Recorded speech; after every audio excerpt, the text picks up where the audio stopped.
Welcome to Wednesday Night Insight, everyone. It's great to be seen by you and feel myself seeing you wherever you are today. There's an old song from the 60s by the Lovin' Spoonful called Did You Ever Have to Make Up Your Mind? Did you ever have to make up your mind? You remember that one? And all of us find ourselves in positions where we have to make up our mind. And I think one of the most interesting things about our spiritual teaching is to ask ourselves the question, is my life something to be discovered or is it something to be created? Is your life something that you're supposed to find or is it something to be invented? My grandfather, Peepaw, Robert Lassiter was his real name. He grew up in Northern California. His family had been almost Grapes of Wrath style, going from Oklahoma to Northern California, fruit box makers, and eventually they settled in Southern California and Compton, California. And one day he made his way to the bus stop because it was time to go to high school. And he had to make a choice. If he took the bus one way, he would be attending Compton High School.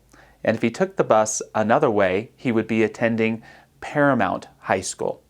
And he always marveled because that choice he made that day began to create or invent the rest of his life. Because it is there that he would meet who would become his wife. It is there that he would meet the woman who would become his brother's wife.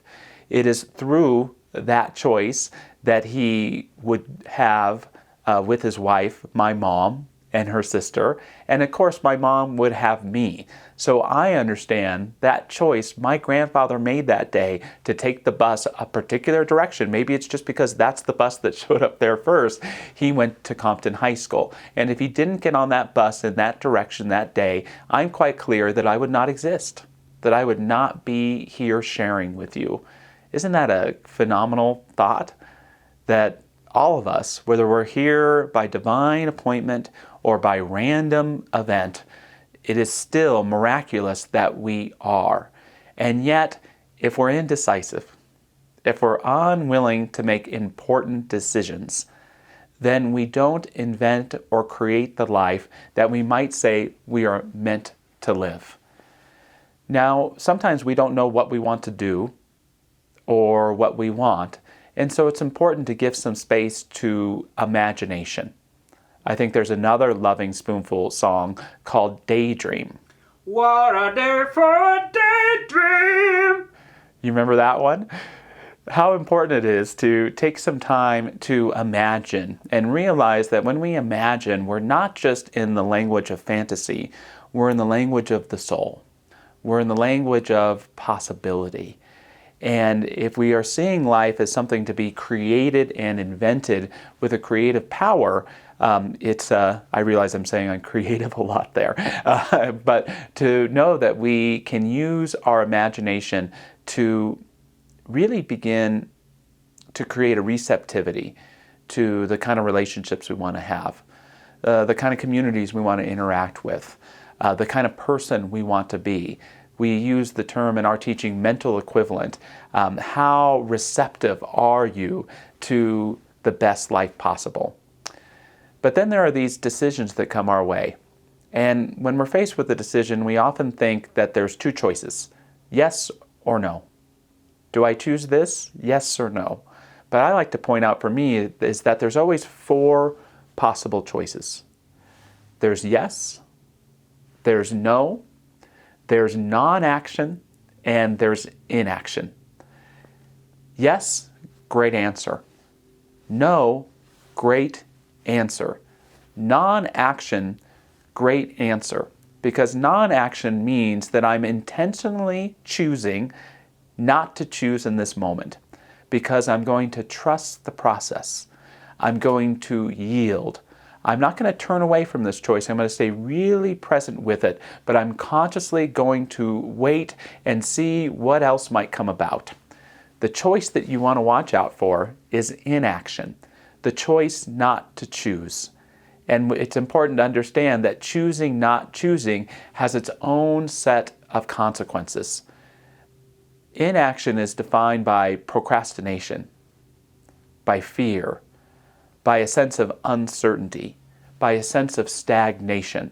There's no positive creative energy that comes out of inaction. And what I believe the universe wants us to do is to not make the right choice, but to make the choice that we feel best making in that moment, to see what could be created for us. I remember getting to take my sister out to a drink one day because she was really struggling with a decision to make. She had graduated from Long Beach State University with a bachelor's degree, and she had gotten offered a full scholarship to live for 6 months in Northern Ireland and work towards her master's degree there. And I thought that was such an opportunity. And the way that we grew up, even now being 5 years in Colorado, I still feel like I'm on an alien planet. We were very localized people. And so it was a tough decision for her to make, leaving her family, leaving the country. It was scary, and I could see that it was creating a lot of stress and anxiety for her. She was in this place of inaction. So we're having this drink this night, and I'm seeing her suffering, and I'm saying to her, you know what? I don't care if you choose yes or no. I just really want to support you in making a choice and knowing that whatever decision you make, you're going to make it the right one. And so she answered yes. She wanted to go. And just then, something kind of magical happened. These 4 tall, beautiful women came out to the patio of the bar that we were at, and my sister and I were carrying on our conversation, and I could hear these women had accents. And so I turned around and I said, hey, where are you girls from? And they had shared that they were soccer players here visiting from Belfast, Ireland, the exact place where my sister would be traveling to go through college. There's another Loving Spoonful song. Do you believe in magic? Do you believe in magic? Well done, Bobby. And that's something that happens when we make a clear decision. It's often that we use the language that when you make a choice, the whole universe comes to support you in achieving its fruition. That's part of the power of co-creating with the divine power. That's part of the power of what I'm calling today, making up your mind. It's not about making the right choice or the wrong choice.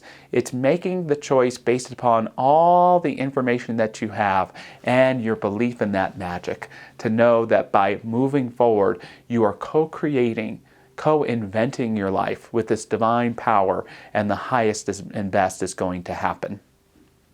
I love something that General George Marshall said during World War II.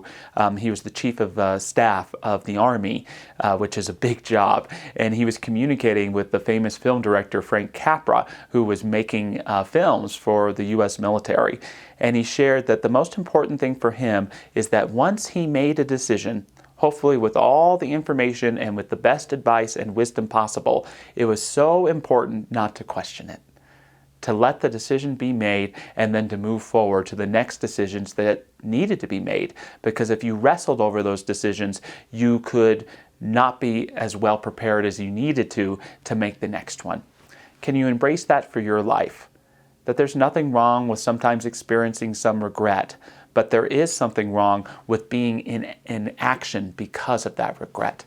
Know that the most important choice that you have to make is the one that's right in front of you. Make it with your virtue. Make it with your tenacity. Make it with your clarity.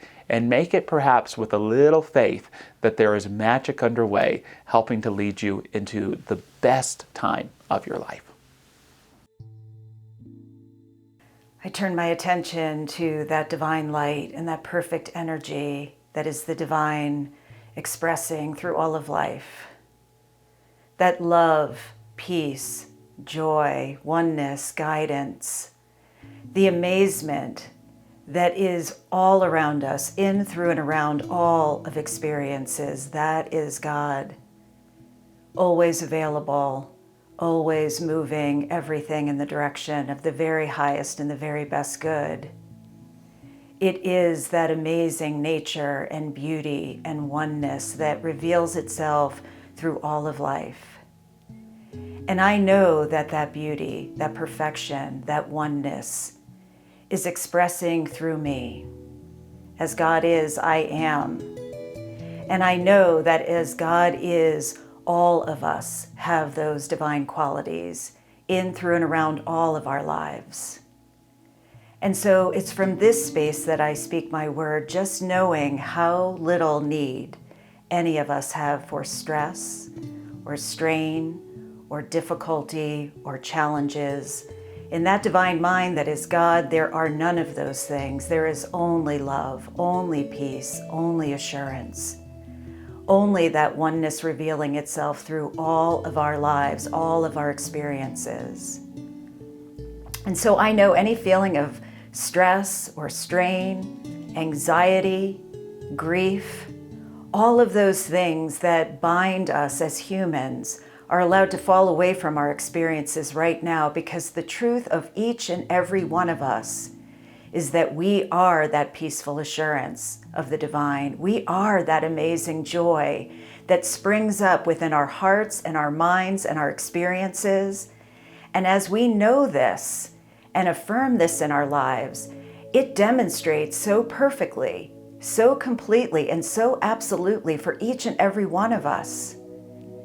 Every experience is joy-filled.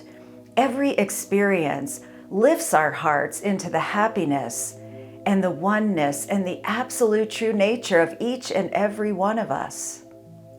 And I'm so grateful to know this truth. I'm so grateful that life is fun. Life is easy, because God is that ease and grace that surrounds every circumstance and every situation.